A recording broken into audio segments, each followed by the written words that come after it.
تعالى اقولك ازاي تخلي الحوض بتاعك بيلمع كده وبيبرق وزي الفل بمكونات كلها بسيطة من البيت. يعني مش هنشتري منظفات ب1,000,000 جنيه، كلها حاجات موجودة عندنا في البيت.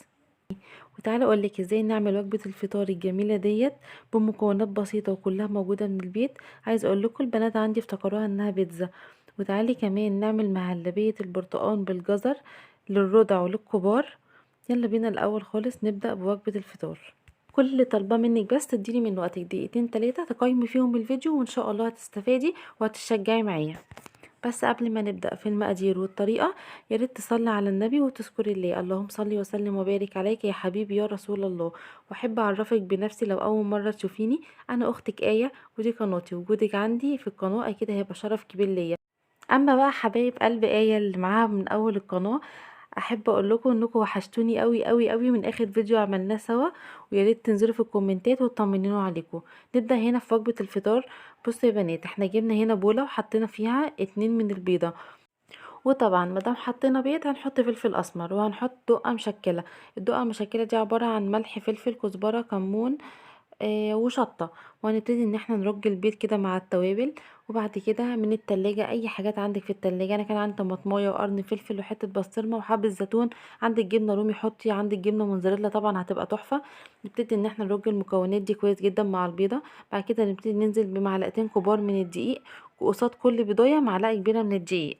ولو البيضة بتاعتك صغيرة يبقى تحطي معلقة ونص من الدقيق. نوصل لقوام كده عامل زي قوام الكيكة شوية. نسخن طاسة كويس جدا، نحط مكعب زبدة يسيح، ونبتدي ننزل بالخليط بتاعنا في الطاسة. شوية كده اول ما يشمع نبتدي ان احنا نغطيها بالغطا. و5 دقايق كده تقريبا نقوم قلبينها على الناحية التانية. بصوا يا بنات شكلها عامل ازاي، وعايزه اقولكوا طعمها كان خرافي. بس 5 دقايق تاني على الناحية التانية وابتدوا انكم قدموها وبألف هنا وشفا. لو عندك جبنة موتزاريلا حطيها على الوش خليها تسيح، تدي معاكي المطة وطعمها احلى. مهلبية البرتقال بالجزر، هنجيب جزر وهنقطعه. انا عامله هنا جزرتين، كنت مقطعه واحده ودي الجزريه التانية على برتقانتين. هقطع الجزرتين وابتدي ان أنا ارفعهم على الحله، واحط معاهم كوبايتين من الميه، كوبايتين كبار مليانين من الميه.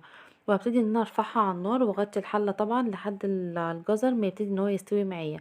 في الوقت اللي الجزر بيستوي فيه هبتدي ان انا اعمل البرتقان. اهم حاجه في البرتقان اللي خلاني اجيبه بس معاكم، ان احنا لازم نشيل كل الابيض اللي في البرتقان. الابيض اللي في البرتقال ده يا بنات هو اللي بيعمل المراره في مهلبيه البرتقال بالجزر. يعني انا قبل كده ما شلتوش وفعلا طلعت مني ممرره و... واسيا مرضتش انها تاكل منه خالص. مهلبيه البرتقال بالجزر مفيده جدا جدا جدا طبعا للكبار وللصغيرين وخصوصا الرضع. بنبتدي ان احنا نقدمها للاطفال الرضع من بعد سن 6 شهور. تمام كده. انا هنا بشيل كل الابيض اللي في البرتقال وهبتدي ان انا اقطعه واحطه في الخلاط.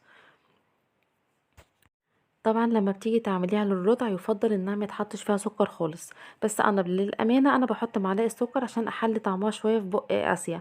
لما بتيجي تعمليها للكبار بتحطي طبعا سكر، بتحطي حسب الرغبه، انت حباها مسكره يعني على حسب ما انت حابه. ممكن ان انت تدوقيها وتظبطي سكرها. انا هنا خدت البرتقال وضربته، خدت الجزر بعد ما استوى بالميه بتاعته وضربته مع البرتقال في الخلاط. وابتديت ان انا اجيب حله بحط فيها معلقتين من النشا وحبه ميه، بدوب النشا في الميه على البارد عشان لو حطيته على النار بيكلكع مني. فبدوبهم على البارد كده زي ما انتم ما شايفين. وبعد كده هبتدي انزل بالخليط اللي في الخلاط اللي هو البرتقال بالجزر بالميه بتاعه الجزر. تمام. هنزل وابتدي ان انا اقلب تقليبه تانية وارجع تاني ارفعهم على النار. ارفعهم على النار يا بنات، وافضل واقفه جنبهم وعماله اقلب فيهم لحد ما اوصل للقوام اللي انا عايزاه. يعني على نار هاديه، اهم حاجه تبقى على نار هاديه. وافضل اقلب فيهم لحد ما اوصل للقوام اللي انا عايزاه. احنا بنعمل قوام وسط لان المهلبيه ديت كل ما بتقعد بتبرد. دي طريقتها للرضع وللكبار. الفرق بس ما بين الرضع والكبار هي مقدار السكر اللي انت هتحطيه. هنا خلصت معايا وبصبها. بيتهيأ لكم انها خفيفه، هي كل ما بتقعد احنا اتفقنا انها بتتقل. عايز اقول لكم القوام بتاعها جميل جدا ومغذيه جدا للاطفال. قدموها بألف هنا وشفا، وربنا يا رب يحسن ما بين ايديكم. واهم حاجه سموا الله كده وانتوا بتعملوا الحاجه. هنا دخلنا بقى على الحوض كان عندي كان مليان مواعين. فدخلت على الحوض قلت اتشجع معاكم واغسل معاكم حبه المواعين دول. الغرض كله بس من لقطه المواعين ان انا عايزه اقول لكم اني انا بجيب صابون مواعين سايب فمفيش اي مشاكل فيه. وبحط عليه يا بنات حبه خل. الخل بيدي للمواعين لمعه، وفي نفس الوقت بيخلي المواعين انها متعقمه وبيشيل اي ريحه زفاره موجوده في المواعين. وطول ما احنا بقى واقفين في بيتنا وبنشتغل شغل بيتنا، يا ريت ان احنا نقعد نصلي على النبي ونستغفر في الله. بصوا بقى يا بنات، سر لمعة الحوض، انا بجيب شويه من صابون المواعين اللي انا بستخدمه، وببتدي ان انا احطهم في البوله، يعني بمقدار معلقه كبيره مليانه. وبعد كده هنزل عليها برضو بشويه من ملح الطعام، اللي هي برضو فيما يعادل تقريبا برضو معلقه كبيره مليانه، يعني بالبركه كده سمي الله وكل حاجه هتظبط منك. وبعد كده يا بنات هجيب ازازه الخل، وابتدي ان انا احط بتاع 3 4 معالق. وبعد كده هفتح الميه وهمسك بقى الليفه الخشنه، وهبتدي ان انا ادعك بيها الحوض كله بعد ما فضيته من كل حاجه. عايزه اقول لكم الخلطه البسيطه ديت جباره، بتطلع اي زفران في الحوض، وبتخلي الحوض معاكي مرايه بيبرق. بصوا الصفايه كانت مصفره ازاي. بصوا مجرد ما دعكتها كده بالخلطه، وعلى فكره انا ما بدعكش جامد، انا بس عشان مجريه الفيديو معاكم، فانتوا بتهيألكم ان انا بدعك جامد، انما انا بدعك بالراحه، والصفار كله بيطلع معايا. وعايزه اقول لكم الحوض دلوقتي هينور وهيرجع جديد. يعني انا هنا كنت في شقه ماما، كنت بعمل الروتين ده عند ماما. ماما دخلت قالت لي بجد تسلم ايدك، انت رجعتي لي الحوض تاني جديد. كلنا لازم نعمل في بيت مامتنا وفي بيت حماتنا، لان حماتنا هي امنا التانية. انا مش بحب بصراحه ان انا اقول لحماتي يا حماتي، لا الكلمه دي رخمه جدا يا بنات، على فكره قولوا لها يا ماما. هي زي امكم التانية. اعملوا في بيت حماتكم، واعملوا في بيت مامتكم، خلوهم يدعوا لنا. بصوا احنا عايشين بدعوه الناس الكبار، احنا عايشين بدعوتهم. اللهم لك الحمد. انا يعني انا بحب ان انا كل ما اكلم ماما او مامة محمد اقول لهم ادعوا لي. انا عايشه، انا عن نفسي عايشه بدعوتهم، وشايفه ان ربنا ان شاء الله هيكرمني بسبب دعوتهم ليا باذن الله يا رب. وهنا برضو ابتديت ان انا اعمل الرخامات. بصوا خليت الرخامه برضو مرايه بتبرق بنفس الخلطه اللي عملت بيها الحوض. دعكت الرخامات ورجعت ان انا نشفتها، والحمد لله يا رب خليتها جميله وزي الفل.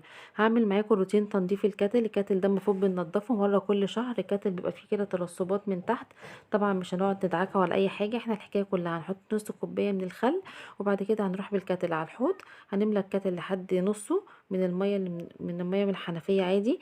بعد كده هنولع على الكاتل يا بنات، وبعد كده نرمي الميه اللي فيه، ونرجع نحط دوره ميه نضيفه تاني، وهيبقى معاكي بصي الترسبات اللي جواه كلها راحت ازاي، وبقى نضيف وزي الفل.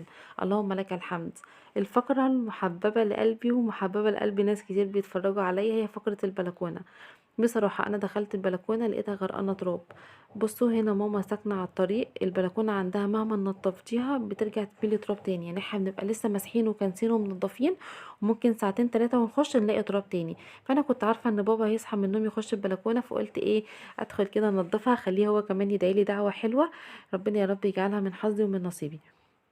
المهم يا بنات دخلت حضرت هنا طبق فيه حبة اوكسي جل وحبة مية، والليفة ديت قمت داخلة على طول على سور البلكونة، قلت كده ادعكه دعكة سريعة. هو مفيهوش دعك ولا حاجة، هو مجرد بس بننزل التراب من عليه، وبعد كده بحتة ناشفة بقوم لف عليه تاني بينشف وبيبقى زي الفل. بصوا انا هنا بدعك باقي السور، وانا بدعك كده ببص على البلكونة بقول بجد يعني الحمد لله الحمد لله على كل النعم اللي في حياتنا. وقلت بالمرة كمان الكراسي عليها تراب، بصراحة اللي كان بيقعد على الكراسي كان بيتبهدل من التراب، فقلت بالمرة كمان ادعك الكراسي عشان ايه بابا لما يخش كده يقعد في البلكونة وهي نظيفة.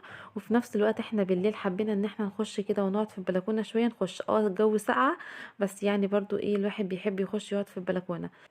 يلا بقى قومي تشجعي كده معايا، وقومي شوفي وراكي ايه في شقتك قومي اعمليه. لو البلكونه عندك مبهدله او مطربه قومي كده اعمليها، افتحي باب البلكونه دخلي نور ربنا والهواء والشمس. عايزه اقول لكم الهواء والشمس ونور ربنا بيغيروا الطاقه بتاعه البيت، بيطردوا الطاقه السلبيه وبيدخلوا طاقه ايجابيه. ربنا يا رب يجعل بيوتنا كلنا مليانه بالطاقه الايجابيه والخير والبركه يا رب. وفي عز الغلا والصعوبه الحياه اللي موجوده الايام ديت، دايما يا بنات التزموا بالاستغفار وبالصلاه على النبي، وما ننساش ان احنا ندعي لاخواتنا، اللهم انصرهم، اللهم فك كربهم، اللهم اشفي مرضاهم وارحم موتاهم وامن خوفهم يا رب العالمين. نحمد ربنا على اللي احنا فيه، ونحمد ربنا على نعمة السكن وعلى نعمة اللقمة اللي بناكلها، وندعي دايما للي معوش ان ربنا يا رب يكرمه، وان شاء الله يا رب ربنا يحسن ما بين ايدينا كلنا. انا هنا كنت بشيل، كان في حاجات في الارض كنت بشيلها، وهبتدي ان انا انزل بباقي المية اللي كنت بستخدمها في البلكونة على الارض. وطبعا بطل التنظيف معايا بتاع كل مرة هي المقشة الخشنة، بجد يا بنات بتطلع اي حاجة لازقة في الارض. وبصوا هنا بدعك بيها السفل وبدعك الارض، مسكت ارض البلكونة كلها دعكتها حلو جدا بالمقشة الخشنة، والحمد لله يا رب بقت معايا زي الفل، وبقت اي حاجة لازقة في الارض بقت تطلع. وطبعا انا كنت بستخدم هنا يا بنات مية سخنة، بتبقى افضل بكتير من المية الساقعة، بتدوب اي حاجة في الارض، وفي نفس الوقت كده بتدي الواحد احساس بالدفى في الساعة اللي احنا فيها ديت. لو انتي وصلتي معايا بقى لحد هنا ما تنسنيش في اللايك وفي الاشتراك، وهستنى منكم كومنتات حلوه. انا عايزه اقول لكم انا في كده كام واحده بجد انا بستنى كومنتاتها. يعني لو نشرت فيديو ولقيتهم مش كاتبين لي تعليق ببقى قاعده زعلانه جدا وببقى قلقانه عليهم. فانا بجد مستنيه كومنتاتكم كلكم، مستنيه تقولولي انكم بتتابعوني منين. وانا عايز اقول لكم دخلت على احصائيات القناه لقيت ان في ناس بتتابعني من المانيا ومن السعوديه ومن الامارات ومن الكويت ومن مصر. فبجد كلكم فوق دماغي، ومن الجزائر ومن العراق. كلكم فوق دماغي وكلكم وجودكم شرف عندي في القناه. وان شاء الله يا رب اكون ضيفه خفيفه على قلبكم. انا هنا بعد ما خلاص دعكت الارض بالمقشه الخشنه ابتديت ان انا اجيب الشرشوبه بتاعتي. في ناس بتسميها شرشوبه وفي ناس بتسميها فتاله. المهم ابتديت ان انا اجيبها وابتديت ان انا الم الرغاوي اللي في الارض كلها وانشف الارض بيها من جميع الاتجاهات، وزقيت الزرع عشان بيبقى تحتيه طينه. وابتديت ان انا انضف والم الدنيا كده من تحتيه لحد ما اخلص البلكونه كلها. وعايزه اقول لكم الارض بتاعت البلكونه بقت بتبرق. يعني بصوا كده قولوا لي بقى ايه رايكم، شايفين اللمعه وشايفين النظافه؟ اكتبوا لي كده في الكومنتات، قولوا لي تسلم ايدك. وزرعة الريحان دي انا بعشقها. انا هنا هبتدي ان انا اجيب ازازة المية واسقي الزرع. انا هنا كده بسقي زرعة الريحان، ودي زرعة بطاطا برضو شكلها لذيذ وامورة قوي. بس زرعة الريحان يا بنات ريحتها حلوة قوي بجد، تحفة جميلة. ان شاء الله عايزة ابقى اجيب واحدة عندي هنا في البيت. وبصوا بقى سبحان مغير الأحوال من حال إلى حال. يعني أنا مثلا البلكونة خدت في إيدي نص ساعة. أول لقطة صورتها لكم كان الجو صافي ورايق وجميل. بصوا في خلال نص ساعة الشبورة عملت والجو اتقلب ازاي. بجد سبحان الله. وفي اخر الفيديو بقى قلت اكافئ نفسي كده بكوباية قهوة. يلا قومي اعملي لنفسك بقى كوباية القهوة دي، ابتدي بيها يومك وانهي بيها يومك. هي لازم نبتدي وننهي بيها يومنا مع حتة من الكيكة. واشوفكم ان شاء الله يا رب في فيديوهات تانية كتير. وزي ما قلت لكم انا هستنى الكومنتات بتاعتكم، انا بقراها كلها كومنت كومنت وبفرح بيها جدا. وبفضل افرج ماما اقول لها شوفي فلانه كاتبالي ايه، وبفضل اقول لجوزي شوف فلانه كاتبالي ايه، وببقى فرحانه قوي بجد ومبسوطه من قلبي. ربنا يا رب يفرح قلوبكم كلها. وبس، واشوفكم ان شاء الله على خير، والسلام عليكم ورحمه الله وبركاته.